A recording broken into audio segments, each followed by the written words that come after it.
Privedená odpadová voda gravitačne nateká do tejto prvej časti čistiarne odpadových vod. Prvá časť čistiarne odpadových vod je prezdušovaná hrubou bublinou, aby sa zamedzilo vzniku tukového koláča a zároveň sa homogenizoval usadený primárny kal. Prezdušňovanie tejto časti má za následok aj elimináciu zápachu primárneho kalu. Voda z primárnej časti gravitačne nateká týmto otvorom do aktivačnej nádrže. V tejto nádrži dochádza k samotnému čisteniu odpadovej vody aktivovaným kalom za prístupu vzduchu.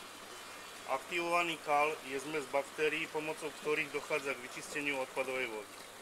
Táto časť sa musí prezdušňovať pomocou dúchadla a prezdušňovacieho elementu s jemnou bublinou. Zmes vyčistenej vody a aktivovaného kalu je čerpaná mamutkovým čerpadlom do dosadzovacej nádrže, kde sa oddelí vyčistená voda od aktivovaného kalu. Aktivovaný kal tým, že je ťažší ako voda, sedimentuje v spodnej časti dosadzovacej nádrže a spodným otvorom sa vracia naspäť do procesu čistenia. Vyčistená voda sa odvádza mamutkovým čerpadlom spod hladiny vody do žlabu vyčistenej vody, odtiaľ gravitačne odteká. Toto zariadenie na odťah vyčistenej vody je inštalované z dôvodu vytvorenia akumulácie vody pri vypustení celej vane o objemu cca 200 litrov.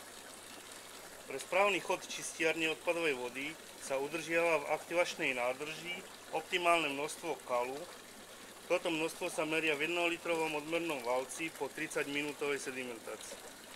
Zmes aktivovaného kalu na meranie sa odoberá z tejto prezdušňovanej aktivačnej nádrži. Optimálne množstvo aktivovaného kalu sa pohybuje v rozmedzi 300 až 600 ml na liter.